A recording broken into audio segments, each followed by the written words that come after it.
Ողջույն բոլորին, ձեզ հետ Գևորգն է ու հերթական տեսանյութը GM Sport YouTube-յան ալիքում ու հերթական տխուր տեսանյութը, որը վերաբերվելու է Հայաստանի ազգային հավաքականին։ Եթե դուք շուտվա հետևորդ եք իմ YouTube-յան ալիքին, ապա գիտեք, որ կամ նկատել եք, որ Հայաստանի ազգային հավաքականի մասին տեսանյութերը միշտ ինչ-որ քննադատության, ինչ-որ հիասթափության կամ ինչ-որ նյարդայնվածության մասին են։ Ու այս տեսանյութը ես փորձեցի լինել մի փոքր այլ ձև ու մեր հարևան երկրի դեմ երկու խաղերից հետո, երկրորդ ընդհանրապես նվաստացում կարելի անվանել, նվաստացումից հետո եկա շատ էմոցիոնալ տուն, ես եղել եմ Դինամո Արենայում խաղի ընթացքում, եկա տուն, շատ զայրացած էի, շատ վրդովված էի, շատ հիասթափված էի, բայց որոշեցի միանգամից տեսանյութ չհանել ու չփորձել լինել այդ էմոցիոնալ ալիքի տակ ինչ-որ մի տարբեր բաներ ասել։ Ես իմ Telegram-յան ալիքում իդեպ եթե գրանցված չես գնա գրանցվիր, մի շարք պոստեր արեցի խաղից առաջ, խաղի ընթացքում, խաղից հետո ու ջղայնությանս տեղ ու տարապ չկար, որովհետև այնինչ ես տեսա, այնինչ ես ավելի շատ զգացի, մի փոքր ճիշտ չէր իմ հանդեպ, ճիշտ չէր ոչ մի երկրպագուի հանդեպ, որոնք այդքան ճանապարհ էին կտրել, գնացել էին Թբիլիսի, որպեսզի երկրպագեն Հայաստանի հավաքականը։ Այս տեսանյութում ես փորձելու եմ ողջամիտ գտնվել ու սթափ գնահատել այնինչ մենք ունենք ու այնինչ տեղի ունեցավ, քննադատելով, արժանի քննադատելով բոլոր դետալները ազգային հավաքականի։ Խոսքը գնում է թե ֆուտբոլիստներին, թե գլխավոր մարզչին նորանշանակ, թե հանդերձարանում մթնոլորտին եւ թե ֆուտբոլի ֆեդերացիային։ Ամենակարևորը իհարկե ֆուտբոլի ֆեդերացիային։ Եթե քեզ դուր գա այս տեսանյութը, խնդրեմ բաժանորդագրվես իմ YouTube-յան էջին, թողես լայք այս տեսանյութի տակ, գրես մեկնաբանություններում քո կարծիքը, քո վրդովմունքը, քո մեջ առաջացած հարցերը, թե ինչու այսպես եղավ կամ ինչ պետք է անել, որպեսզի ինչ որ մի բան փոխվի, գրիր մեկնաբանություններում, ես կարդում եմ, մենք քննարկում ենք, այնպես որ սպասում եմ ձեր բոլորի կարծիքին հենց այս տեսանյութի տակ, իսկ մենք գնանք խոսենք, թե ինչ տեղի ունեցավ այս երկու խաղերում, ինչը մենք չենք անում հայկական ֆուտբոլում, որ նույնիսկ մեկ պուճուր պատուհան մեզ համար չի բացվում։ Ու եկեք սկսենք ակնկալիքներից, հա։ Նախ ասեմ, որ այս տեսանյութում դուք չեք գտնելու ինչ-որ մի հատ տակտիկական վերլուծություն կամ տակտիկական ինչ-որ քայլերի բացատրություն Հայաստանի հավաքականի ու Վրաստանի հավաքականի միջև կայացած հանդիպումներից, որովհետև նախ ֆուտբոլ խաղում էր ընդամենը մեկ հավաքական ու դա անում էր բավականին հանգիստ ու ոչ ուժերի ամբողջությունը ներդնելով։ Հայաստանի ազգային հավաքականը չգիտեմ ինչի մասին էր կոնկրետ այս երկու հանդիպումներում։ Բայց ինչ ակնկալիքներ մենք ունենք։ Այն, որ ես ի սկզբանե ասել էի, լինելով ավելի ռեալ ու շատերի աչքերին լինելով չարամիտ, նշել էի, որ Հայաստանի հավաքականը տարբերակ չունի անցնելու Վրաստանի ազգային հավաքականին, որովհետև Վրաստանի ազգային հավաքականը ֆուտբոլը ոչ թե հավաքական, այլ Վրաստանի ֆուտբոլի ֆեդերացիան ու ակումբները վրացական ֆուտբոլը 2020 թվականից ի վեր զարգացրել են բավականին տեմպային արագությամբ, շատ լուրջ արագությամբ ու այն ֆուտբոլը, որը հիմա ունի Վրաստանի հավաքականը, նույնիսկ մոտ չէ այն ֆուտբոլին, որը ունի Հայաստանի հավաքականը ու հայկական ֆուտբոլը ընդհանրապես։ Ու թիմերի որակական տարբերությունը չեմ ուզում ասեմ վառ զգացվում էր, բայց նկատելի էր, թե ինչպես էր հանդես գալիս Վրաստանի հավաքականը վերջին շրջանում ու թե ինչպես էր Հայաստանի հավաքականը հանդես գալիս վերջին շրջանում։ Եթե նայում ենք վիճակագրությանը, ապա որպես այդպիսի նույն վիճակագրությունն էր վերջին 5 խաղում միջև թիմերի հանդիպելը երկուական ոչ ոքի եւ պարտություն թիմերի մոտ եւ մեկական հաղթանակ։ Վիճակագրությամբ լրիվ նույնն է Հայաստանի հավաքականը, բայց խաղային մակարդակով լրիվ այլ էր։ Ու Կովկասյան դերբի լսելով, հա, ու Կովկասյան դերբին ընթառաջ մենք մտածում էինք, որ Հայաստանի հավաքականը եթե ոչ որակապես, ապա ցանկությամբ առնվազն չի զիջի Վրաստանի հավաքականին ու կխաղա ինչ որ չափ պայքարին արժանի ֆուտբոլ։ Ու ես ինչպես նշեցի, ցանկանում եմ այս տեսանյութը բաժանել 3 մասի, որտեղ կփորձեմ հիմնավոր քննադատություն հասցնել բոլոր դետալներին, բոլոր այդ կետերին, ու առաջինը կսկսեմ ֆուտբոլիստներից։ Նախ առաջին խաղում ֆուտբոլիստները եւ առաջին եւ երկրորդ խաղում անխտիր բոլորը, ու թող ինչ որ մեկը չասի, որ այս խաղում այս մեկը ինչ որ մի շիշ լավ վազեց, ավելի լավ խաղաց, այն մյուսում մի փոքր այն մյուսը ավելի լավ վազեց, ավելի լավ խաղաց, ոչ, անխտիր բոլորը ցույց չտվեցին բավարար ցանկություն հաղթանակի հասնելու համար։ Այն որ համացանցում առաջին անգամ չէ, որ տարածվում էր կամ քննարկվում էր այդ թեման, այն մասին, որ Հայաստանի հավաքականի ճամբարում, հավաքականի հանդերձարանում մթնոլորտն այդքան էլ լավը չէ, ու որ հավաքականում թիմը, եթե կարելի է անվանել թիմ, ինչը ես ընդհանրապես դեմ եմ անվանել Հայաստանի հավաքականին թիմ, բաժանված է մի քանի սենց խմբերի։ Ռուսաստանաբնակ հայեր, տեղացի հայեր ու այլազգի հայեր, ու դա իհարկե շատ մեծ ու շատ բացասական ազդակ է հայկական, ոչ թե հայկական, այլ Հայաստանի հավաքականի համար, որ եթե խնդիր կա հանդերձարանում, եթե միասնություն չկա հանդերձարանում, դա միանգամից երևալու է բանում խաղադաշտում։ Ընդհանրապես ես ասել եմ, որ երևի թե մի 500-րդ անգամ եմ կրկնվում, երբ նշում եմ, որ եթե ակումբում կա խնդիր, նույնիսկ եթե այդ խնդիրը կապված չէ թիմի հետ, խաղադաշտում դա միանգամից երևում է։ Ու եթե խնդիրը շատ լուրջ է, խաղադաշտում էլ ամեն ինչ ավելի լուրջ ու բացասական է լինում։ Այստեղ այս առումով խնդիր են բոլորը։ Ու Հայաստանի հավաքականի ֆուտբոլիստներից ես ահավոր դժգոհ եմ հատկապես երկրորդ խաղում, որ իրենք ցույց չտվեցին ատամ, կարելի է պարտվել 6-1, կարելի է պարտվել 7-1, կարելի է պարտվել 8-2, բայց պետք է ցույց տալ ատամ։ Հիմա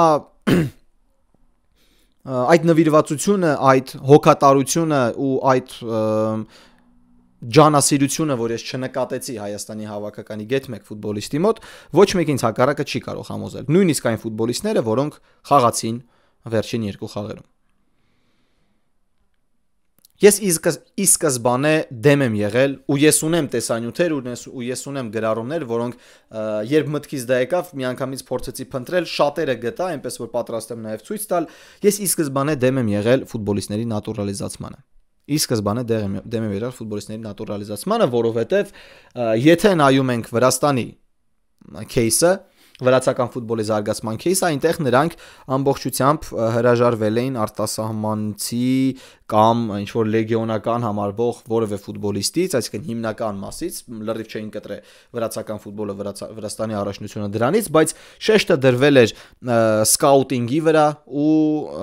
ներքին կադրերը զարգացնելու վրա, այսինքն դուրս գալ եվրոպական շուկա երկու շատ կարևոր ճյուղով։ Բայց բացի այդ պետք է սիրել ֆուտբոլը։ Նվիրվել ֆուտբոլին։ Հայաստանի հավաքականի ֆուտբոլիստների մոտ ես դա չտեսա։ Ասեմ, պատասխան խաղում ես գնացի Դինամո Արենա, ստացվեց, ես ունեցա հնարավորություն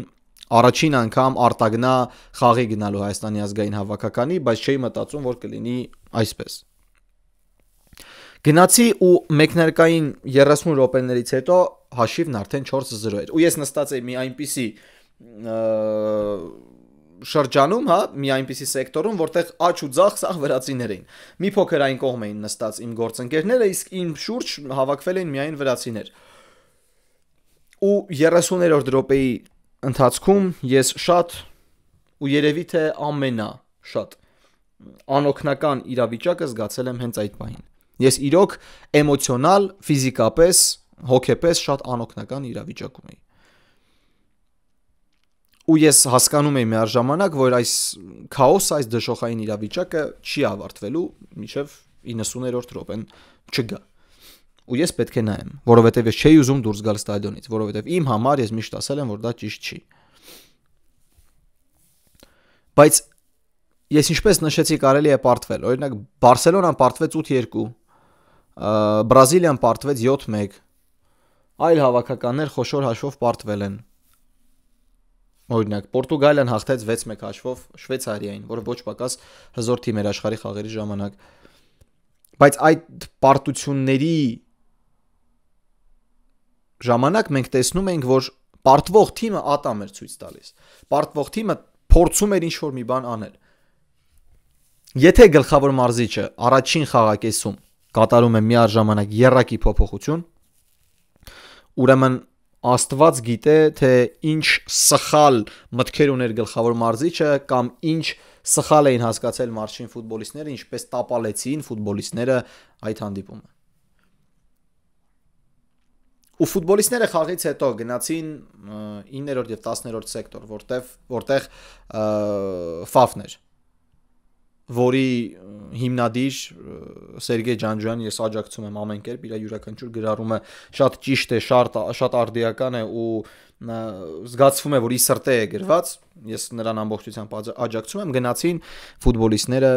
երկրպագուների մոտ ու ուղղակի լուր կանգնած էին։ Այդ ժամանակ քննարկումները, եթե տեսել եք տեսանյութը,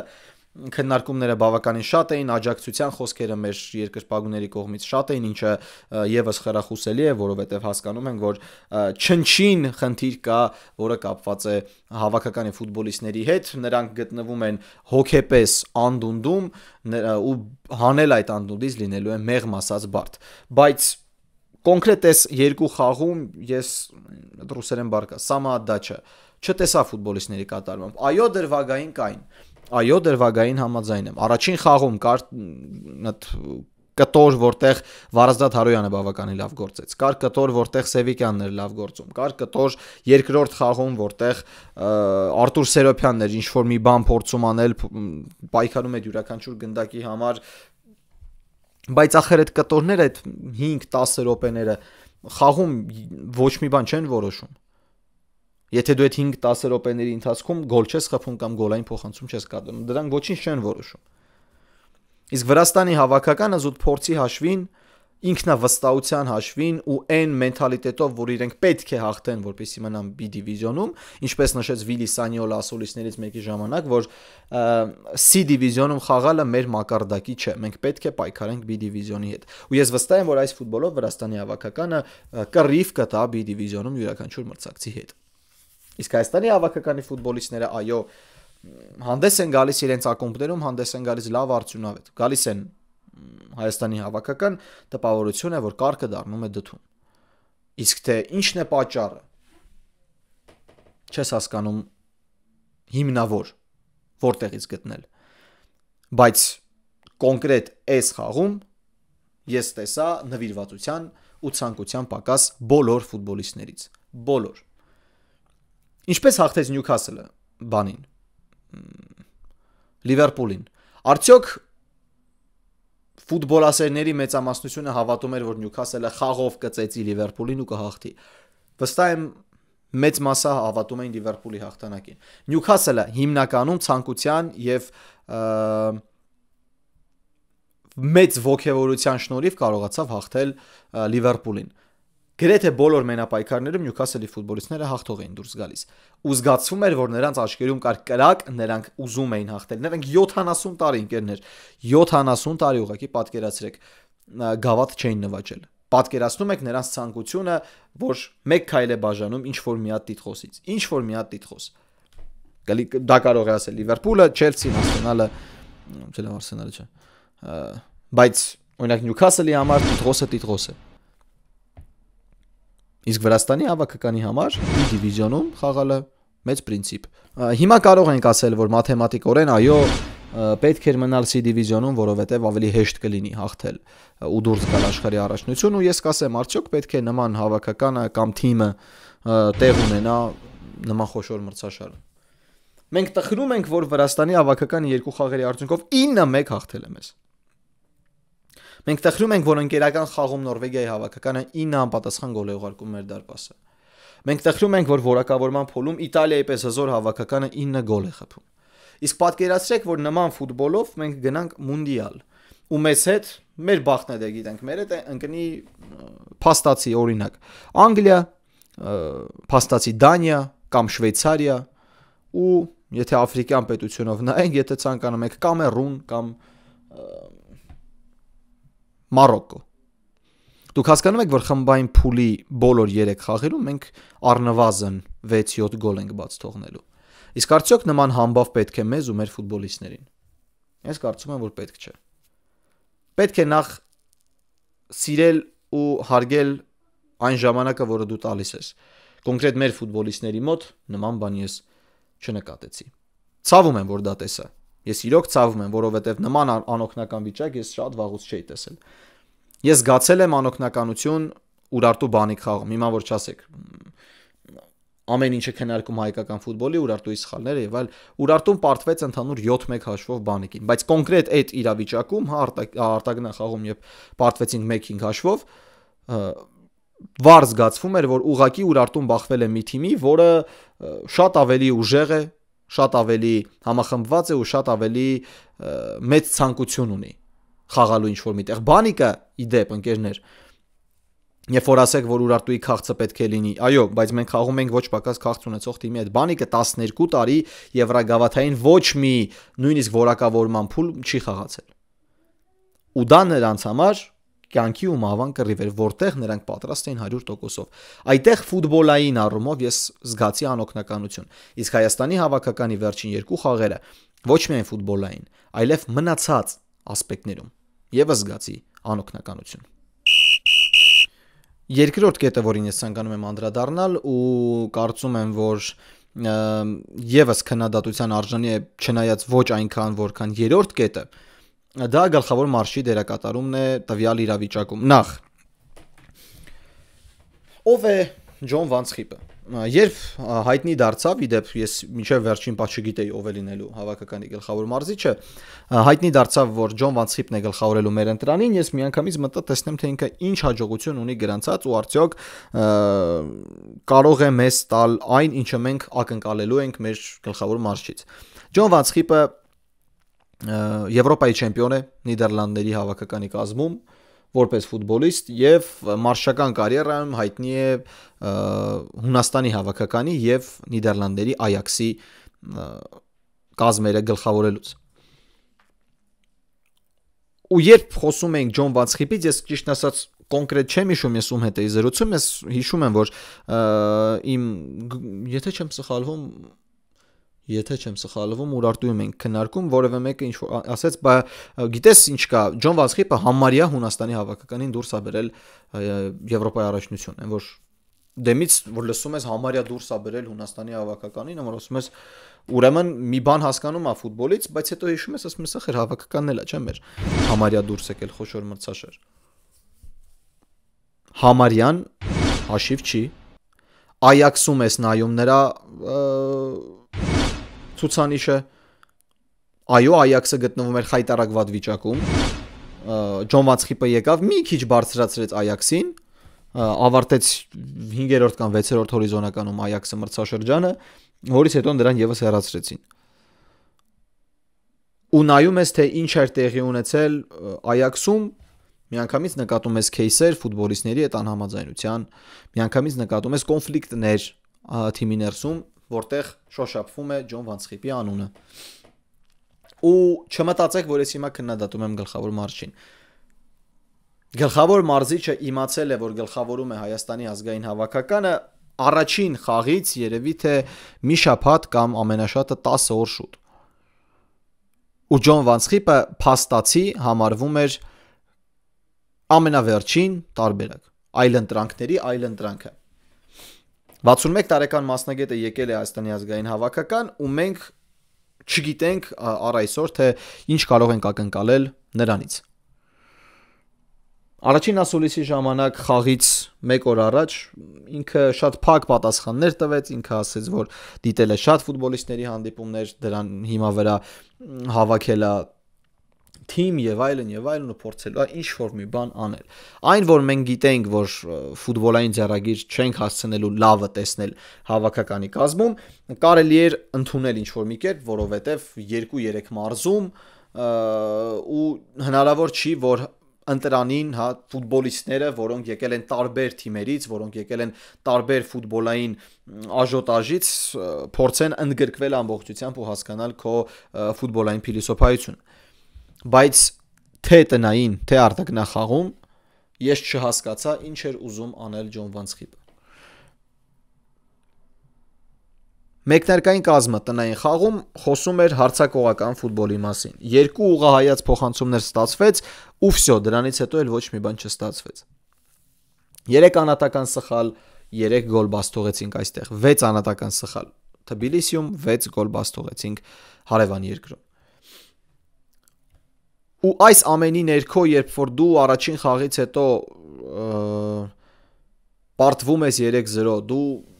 արդեն, նայ, գիտեք ինչպես էր։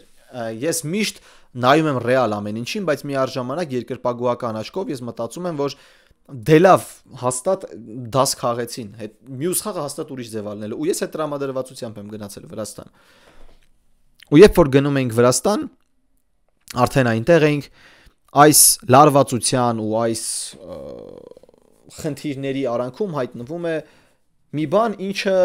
ի սկզբանե մենք կարդացել էինք ու ինչից մտավախություն ունեին, կարծում եմ բոլորը։ Ջոն Վանցխիպը ունենում է առաջին կոնֆլիկտը ֆուտբոլիստներից մեկի հետ։ Եվ այդ ֆուտբոլիստն է նատուրալիզացված հայ Հրանտ Լեոն Ռանոսը։ Ըստ գլխավոր մարշչի, որ այդ հայտարարության, որը նա արեց ասուլիսի ժամանակ, Հրանտ Լեոն Ռանոսը մարշչին դրել է ուլտիմատում։ Կամ նա Վրաստանի դեմ արտագնահանդիպումը սկսում է մեկնարկային րոպեներից, կամ հեռանում է հավաքականի ճամբարից։ Եվ կարծում եմ յուրաքանչյուր իրեն հարգող անձնավորություն, ոչ թե մարզիչ, անձնավորություն, նման ուլտիմատում ստանալով դժվար թե հաճոյանա այդ ուլտիմատում դնողին։ Միանշանակ Ջոն Վանցխիպը դրան տեղն է ցույց տվել Հրանտ Լեոն Ռանոսին, իսկ Ռանոսը հեռացել է։ Հետո ինքն այնտեղ ինչ որ Instagram-ում post արել եւ այլն, էդի ջուրա, հավատացեք ընկերներ, էդի ամբողջական ջուրա, պետքա ուղիղ մեկնաբանություն վերցնել Հրանտ Լեոն Ռանոսից, հասկանալ ինչ է տեղի ունեցել, նրա տարբերակը լսել, հետո պլյուս մինուս հասկանալ ինչ է իրականում կատարվում։ Ռանոսից մենք դա չենք լսել։ Բայց սա արդեն բացասական կետ է մարշի մեկնարկի համար նոր հավաքականում, նոր թիմում,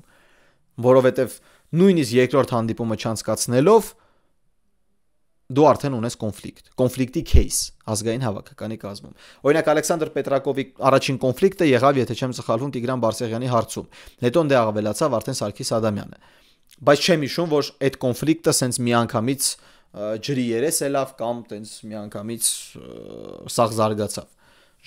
Որոշ ժամանակ անցել էր, եթե չեմ սխալվում, Պետրակովի օրոք Բարսեղյանը մի քանի հանդիպում նաև խաղաց։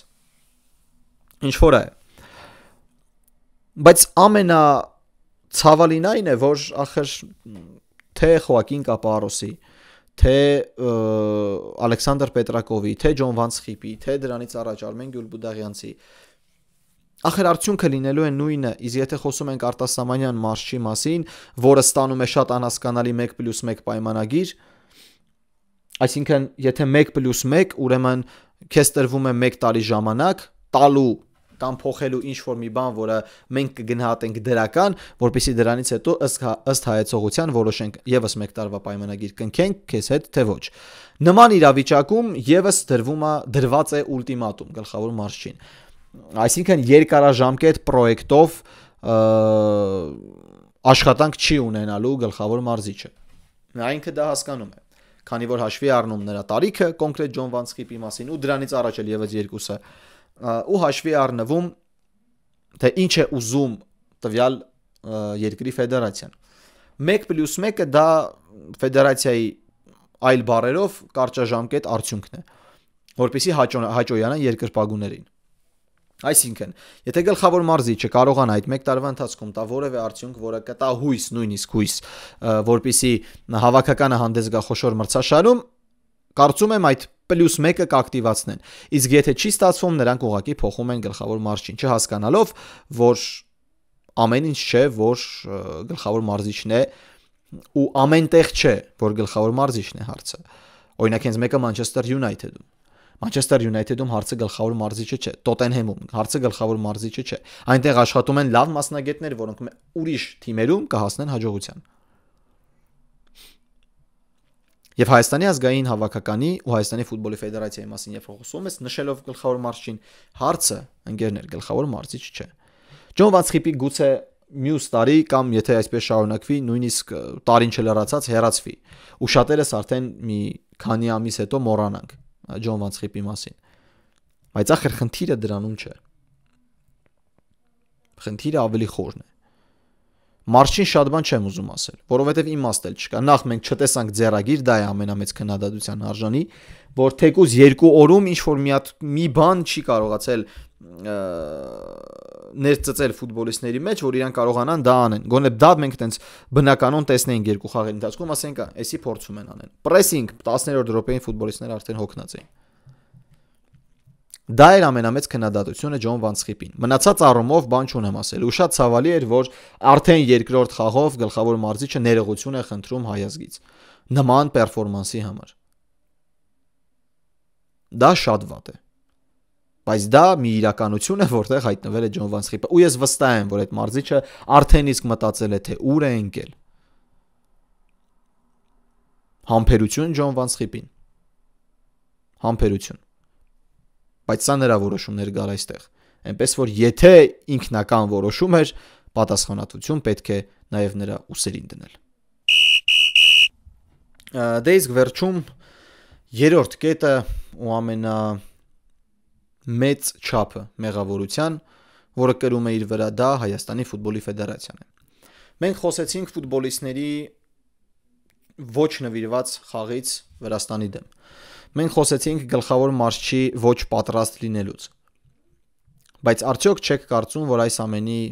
կոպիտ ասած ու շակերտների մեջ, ավելի շատ ոչ թե կոպիտ ասած շակերտների մեջ, պարագլուխը դա Հայաստանի ֆուտբոլի ֆեդերացիան է։ Այ օրինակ, երբ Ալեքսանդր Պետրակովը հեռացվեց խաղից անմիջապես հետո,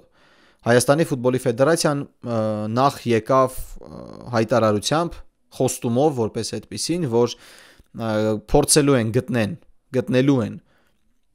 այլ մասնագետ, երիտասարդ մասնագետ, որի համար կլինի Հայաստանի հավաքականը տրամպլին, կլինի ինչ-որ բան ապացուցելու, դա կարող է ինձ բառացի չի գրած, բայց միտքը ինձ դրանում է եղել։ Ու բերելու են հնարավորինս շուտ մինչև հունվարի վերջ, որպեսզի մարզիչը ունենա բավականաչափ ժամանակ ճանաչելու ֆուտբոլիստներին եւ հանդես գալու եւ այդ փլեյոֆում լավ հանդես գալու համար։ Նախ ինչպես նշեցի, Ջոն Վանցխիպը դարձավ Հայաստանի հավաքականի մարզիչը ընդամենը 10 օր առաջ մինչև Վրաստանի դեմ առաջին հանդիպումը։ Դա արդեն խոստումի, չգիտեմ ոնց է դա հոլովում, ձախողում էր։ Մեղմ ասած ձախողում էր։ Հայաստանի ֆուտբոլի ֆեդերացիան շատ անշնորհքավարի ու շատ անպատասխանատու կերպով է արձագանքում գրեթե յուրաքանչյուր նորությանը, որը հայտնվում է համացանցում, դա շատ տխուր է, որովհետև ֆուտբոլի ֆեդերացիան տպավորությունն է, որ խուսափում է գրեթե բոլոր խոսակցությունից ու գրեթե բոլոր փող կապակցվածությունից ինչ որ մեկի կամ ինչ որ բանի հետ, անպատասխան թողնելով ակումբների, լրագրողների ու ամենակարևորը երկրպագուների հարցերը։ Ֆաֆի էս բունտը, Ֆաֆի Հայաստանի առաջնության ընթացքում խաղերի ժամանակ ակցիան անելը միանգամից արձագանք ստացան ֆուտբոլի ֆեդերացիայի կողմից ու արձագանք ստացան ոչ թե սեղանի շուրջ հավաքվելու հասկանալու խնդիրը, որովհետև կարծում եմ ֆեդերացիայում չեն հասկանում, որ ֆուտբոլում ամենակարևորը երկրպագուներն են ու առանց երկրպագու ֆուտբոլը 0 է, չնայած ֆուտբոլի ֆեդերացիայի նախագահը չի էլ գնում առաջնության խաղերին, որ տեսնի, որ երկրպագու չկա ախր։ Երկրպագու չկա, որ կարևորվի մի հատ էլ Հայաստանի առաջնությունը։ Հայաստանի ֆուտբոլի ֆեդերացիան շատ անպատասխանատու է գտնվում հայկական ֆուտբոլի երկրպագուների նկատմամբ։ Ես դա շատ երկար ժամանակ է այդ կարծիքին եմ։ Նատուրալիզացված ֆուտբոլիստներին Հայաստան բերելը, ընկնել ոտքերի տակ, բերել այնպիսի ֆուտբոլիստներ, որոնց համար Հայաստանի հավաքականը կլինի ոչ թե կյանքի ու մահվան հարց կոպիտ ասած, այլ ուղղակի սեփական կարիերան դասավորելու ինչ որ մի հատ պայման, Ինչպես օրինակ բոլորից կողմից սիրված Լուկաս Զելարեյանը, որը հավատացեք բավականաչափ պայքար էր տալիս հավաքականի մարզաշապիկով, ես այն ֆուտբոլիստին շատ եմ սիրում, բայց Լուկաս Զելարեյանը եկավ մի քանի լավ հանդիպում, տեղափոխություն Սաուդյան Արաբիա, հիմա վերադարձ Արգենտինա ու ես չգիտեմ ինչի 90%-ով վստահ եմ, որ Զելարեյանը չի հրավիրվելու այլևս Հայաստանի հավաքական կամ էլ կհրավիրվի 1-2 անգամ ու այդքանով կավարտվի ամեն ինչ։ Այլ ֆուտբոլիստներ, որոնց բերեց բանը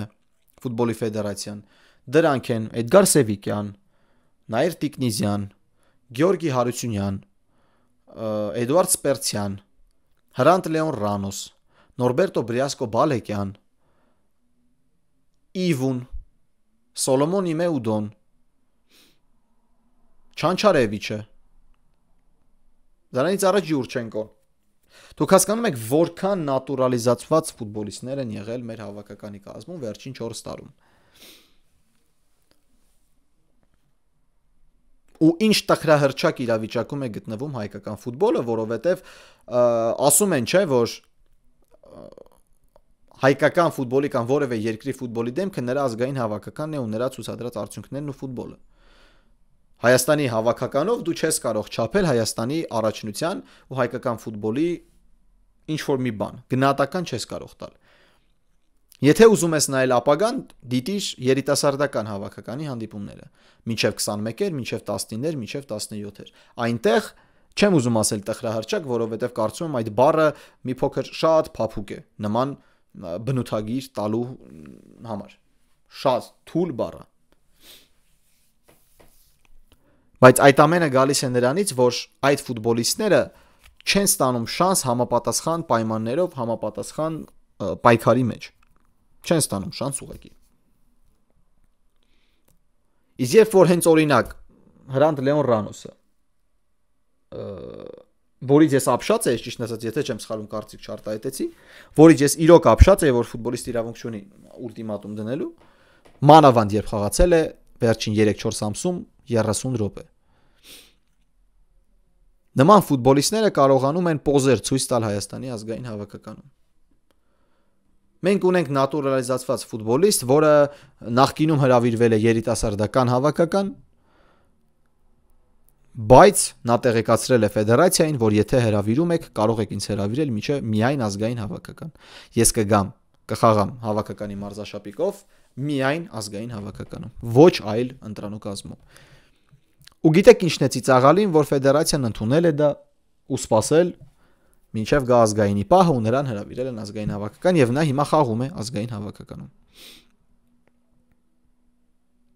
Հայաստանի ֆուտբոլի ֆեդերացիան մտածում է արդյունքի մասին, չի մտածում զարգացման մասին։ Բայց ոչ զարգացումն է ստացվում ֆեդերացիայի մոտ, ոչ էլ այն արդյունքը, որի վրա նրանք դրել են շեշտ։ Նույնիսկ արդյունքով նրանք չեն կարողանում։ Հասկանալով, չհասկանալով ավելի շատ, որ մարզիչ փոխելով չէ, ֆուտբոլիստների հետ կոնֆլիկտ բռնելով չէ, քո լեգենդին հավաքականից հեռացնելով չէ։ Փտել է արմատներից, որոնք համարվում են ղեկավար անձնակազմը, որոնք չեն ընդունում դա ու մտածում են, որ այլ բան է խնդիրը։ Ու այս ամենի սենց խայտարակության, ես սա այսպես եմ անվանում, տոտալ խայտարակության բնութագիրը այն 1 րոպեանոց տեսանյութն է, որը հայտնվեց 1 րոպե մի փոքր ավել համացանցում, թե ինչպես Արմեն Մելիքբեկյանը բերեց Ջոն Վանցխիպին ու Վարազդան Հարոյանին կանգնեցրեց կողքը լրագրողների առջև Վրաստանում պաշտոնական հայտարարությամբ հանդես եկան, որտեղ ես ինչ որ մի հատ օգտակար բառ չգտա կոնկրետ պարոն Մելիքբեկյանի խոսքից։ Նա ասաց, որ նրանք պատրաստ են ընդունել մարտահրավերը։ Մենք կարծում ենք, որ դուք պատրաստ չեք։ Ասեմ ավելին, մեր ցանկությունն էր նշել, լսելու, որ դուք նշեք, որ դուք պատրաստ չեք։ Ու դուք վայր եք դնում ֆուտբոլի ֆեդերացիայի նախագահի պաշտոնը։ Բայց ոչ։ Աթոռն ավելի կարևոր է։ Սեփական շահերը եւ FIFA-ում գործկոմի անդամ լինելը կարծում եմ ավելի կարևոր է, քան Հայաստանի ֆուտբոլի զարգացումը ինչ որ մի կերպ առաջ տանելը։ ու դա տոտալ խայտարակություն էր, որովհետև Վարազդատ Հարոյան ու Ջոն Վանցխիպը շատ արհեստականորեն էին կանգնած Մելիքբեկյանի կողքը ու այդ ամենը զուտ պարոն Մելիքբեկյանը ցույց տվեց առաջ բերելով մարշին եւ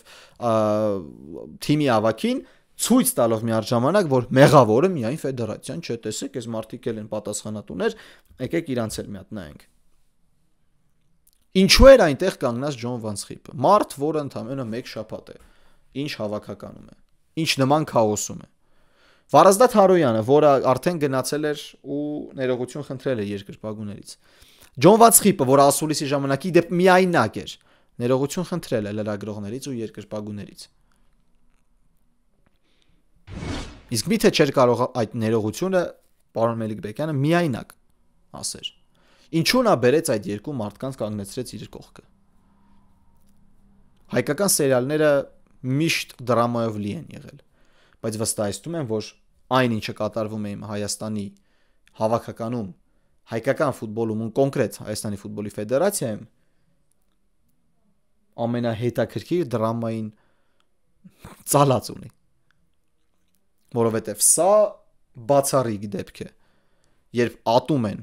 կոնկրետ մարդու, կոնկրետ ղեկավարած ու կոնկրետ աշխատանքը ատում են բոլորը, բայց լքել այդ պաշտոնը այս ամենից հետո,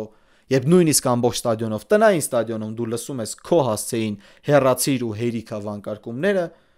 բայց միաժամանակ չես ընկրկում, չես ընկնճվում ու շարունակում ես հավատալ, որ դու կդառնաս FIFA-յում գործկոմի անդամ։ Եթե դու նայում ես ովքեր են մյուս հավակնորդները, այնտեղ Արմեն Մելիքբեկյանի պես անուն չկա, այնտեղ կան լեգենդար ֆուտբոլիստներ, նախկին մարզիչներ, ճանաչված մասնագետներ։ Արդյոք կընտրվի պարոն Մելիքբեկյանը FIFA գործկոմի անդամ, թե չի ընտրվի, կախված է իրենից ու կատարած աշխատանքից։ Բայց եթե FIFA-յում նայում են աշխատանքին, ոչ թե չպետք է դառնա գործկոմի անդամ, այլ պետք է ֆուտբոլ ասվածը հեռացնել պարոն Մելիքբեկյանից։ Ժամանակին ինքն իր աշխատանքի մեջ լավն էր, բայց պետք է նաև չափերը ճանաչել։ Ինչպես է բուժվելու հայկական ֆուտբոլը, կամ արդյոք բուժվելու է հայկական ֆուտբոլը, դժվարանում եմ ասել այո։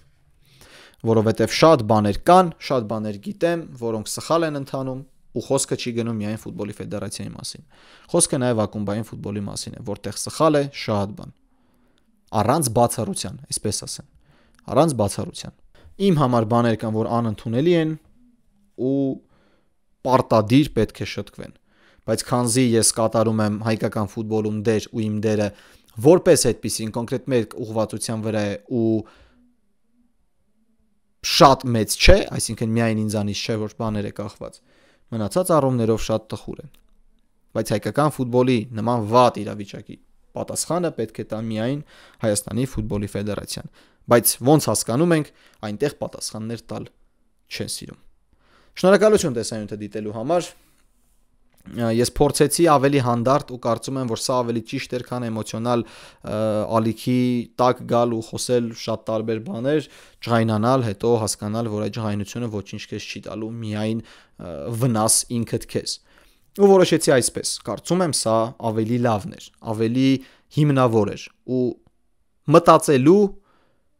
մտորելու իմաստ ավելի շատ կտա։ Կհանդիպենք արդեն ակումբային ֆուտբոլի շրջանակում։ Ես խայտարակ ուրախ եմ, որ վերադառնում է ակումբային ֆուտբոլը։ Տրենտ Ալեքսանդր-Արնոլդը հեռանում է Լիվերպուլից։ Որպես երկրպագու։ Դու կռիս ես, Տրենտ։ Դու իսկական դավաճան կռիս ես։ Կխոսեմ այս թեմայի շուրջ մեկ այլ տեսանյութում։ Ձեզ հետ Գևորգներ։ Կհանդիպենք։